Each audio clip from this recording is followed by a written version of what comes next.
Hi, once again. As you know, in this last video, we're going to talk about different policies of the Spanish welfare state. And actually, before we move into that, I just want to mention where we are in Spain in terms of social expenditure. By the end of the day, this is OECD data, and you can see actually a ranking of who is spending more of biggest part of the budget in social programs. And actually, that country is France. And actually, it's quite interesting. I mean, we can discuss how this is and why, and whether trade unions do play a role with how French trade unions are strong. And you can see that around France, in that ranking, you have Finland, you have Denmark. So by the end of the day, those welfare states that we were mentioned before, that we named them Scandinavian models, a social democratic model, are the ones that are spending the most on social policies. So in Spain is here with 23.7% of the budget is spent in social expenditure. And what is that social expenditure? What does it account? The first one and biggest branch, in a sense, is old age pension. I mean, it depends actually on the year because of the unemployment benefits.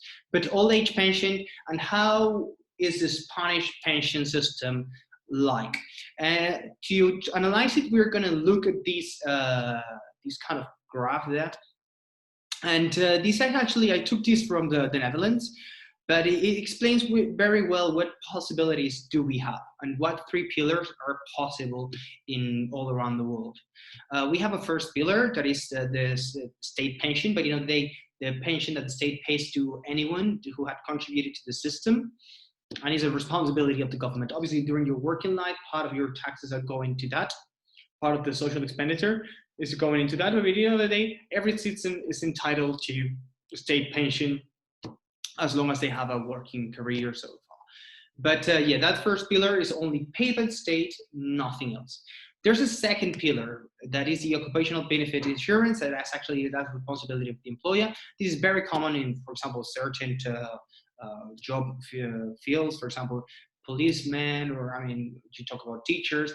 And actually, this is very common also in the US, how there's a retirement fund, and that employers putting money into that fund month after month, on behalf of the employer. So when they retire, they can complement the state pension with these occupational benefit insurance that they get once they retire.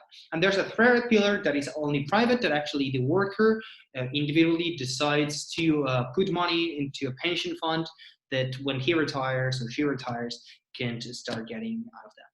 If you think about Spain, actually in Spain, obviously you see whether some are mandatory and there's also some voluntary part over there. If you talk about Spain, like you analyze the Spanish case, actually most Spaniards only get pensions from state pensions. Pensions in Spain, comparative perspective is hard to do, but are rather generous for survival, so to say. If you compare it to the Netherlands, our pensions are nothing. But the state pension, it should be enough to make it through. And people do not normally get a second pillar pension, and it's very rare as well that people have a private pension plan. Actually, now that's becoming more and more popular, but most people rely on the first pillar. By the end of the day, most people have only state pensions, state public pensions. How has the pension system in Spain changed over time? Actually, before 1985, it was the conditions to get a full public pension were not very demanding, so to say. Only have worked for 10 years and provided money to the system during 10 years. And actually the pension was going to be calculated based on the last 2 years of your working career. After the last reform in 2013, that's changed. You need 37 years of working record and contributing to the system. And they're going to make an average of the last 25 years of being working. So actually that makes it harder for people not to access the public pension per se, but actually to get 100% of the pension, to get what you are entitled based on what you have contributed. So it's becoming harder and harder to get better pensions, because actually, why? Because of the sustainability of the system. By the end of the day, this is the population pyramid of Spain, and you see how this pyramid is very wide on the middle, but it's very thin on the bottom. So this means actually that in a few years there's going to be very few people paying for the pensions of those who have already retired. So we have there a very big problem of sustainability of the pension system. And actually that's common all around Europe. When we're talking about the main, this is, remember that by the end of the day, a pension is a central competence. So that means it's a Spanish government competence. And out of the budget, of the central government budget, pension takes the biggest bunch, the biggest bite, so to say. But remember that actually the expenditure in Spain does not only go through the central state, but also through the self-governing communities. And in the self-governing communities are responsible of healthcare. And actually healthcare, it is a very good comparison of how important public healthcare is in Spain compared to private healthcare. Public healthcare is almost 3 times bigger than private healthcare. Private healthcare is still something that is almost residual, and public healthcare is universal. Everyone has access, everyone has all the services, no matter whether you are employed, but by the end of the day, everyone is fully covered by the Spanish system. By the end of the day, every Spaniard is fully covered by the Spanish healthcare system.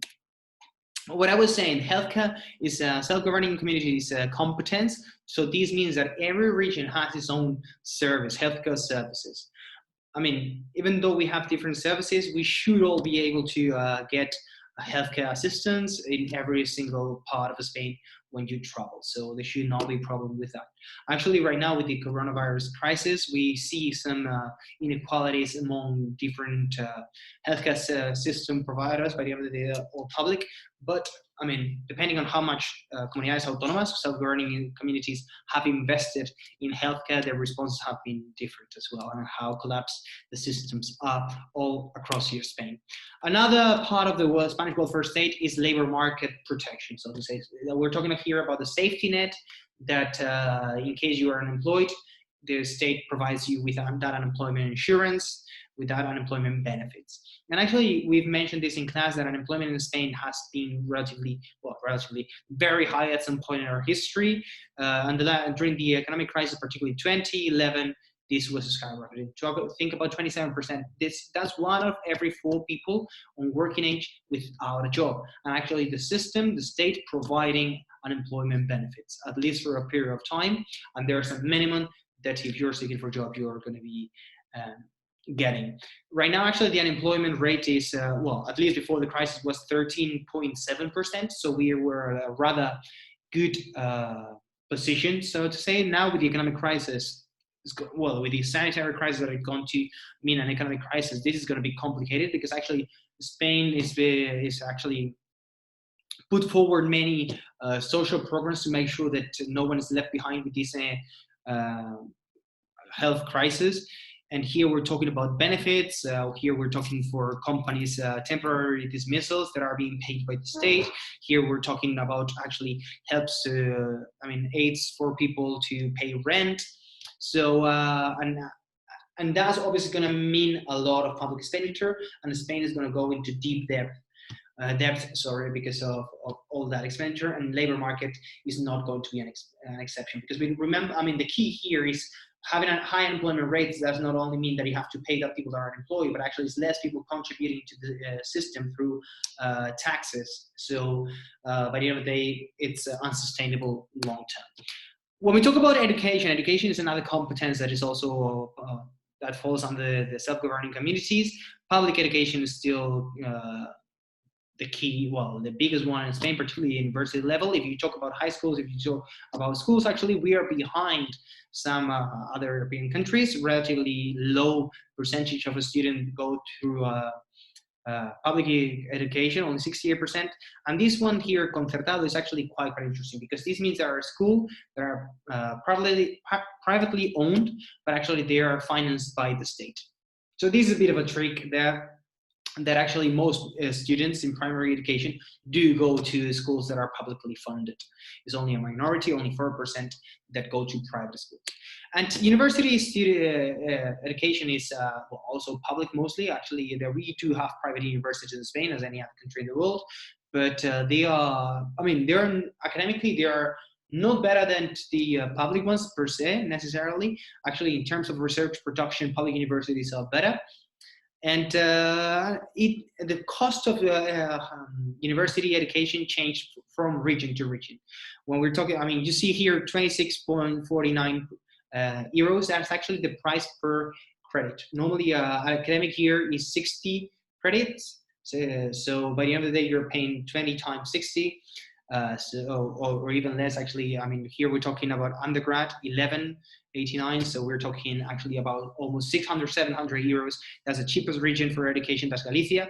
If you talk about Andalusia, very similar. We're talking about 700 euros a year. If you're talking about Catalonia, 3 times more. But by the end of the day, 2,000 euros a year. If you will agree with me, that is not very high. And obviously, all this is due because by the end of the day, well, this is considered an investment and a basic part of our welfare state. Last thing I want to mention today, and this is just a question for you to think back at home, is the dynamics of the welfare state. Right now, we are, as I was saying before, in a retrenchment phase. We have to prioritize which areas we are going to invest. Why? Because we have an aging population that is providing less to the system, and we have to put more money into benefits, and also because we have the pressure of other countries, and we are kind of in a race to the bottom when talking about social benefits. So yeah, it's to be seen also what happens and how Spain, for example, with the coronavirus crisis, how we come out of it, how much our welfare provisions can support this financial burden, and how is it going to look like once we go back to normal activity. So guys, this was about welfare state in Spain. I hope you enjoyed it. I'll see you next week. Have a nice weekend. Actually, not next week, because next week is Semana Santa. So we are on holiday, so I'll see you in a week and a half. So all the best. Bye.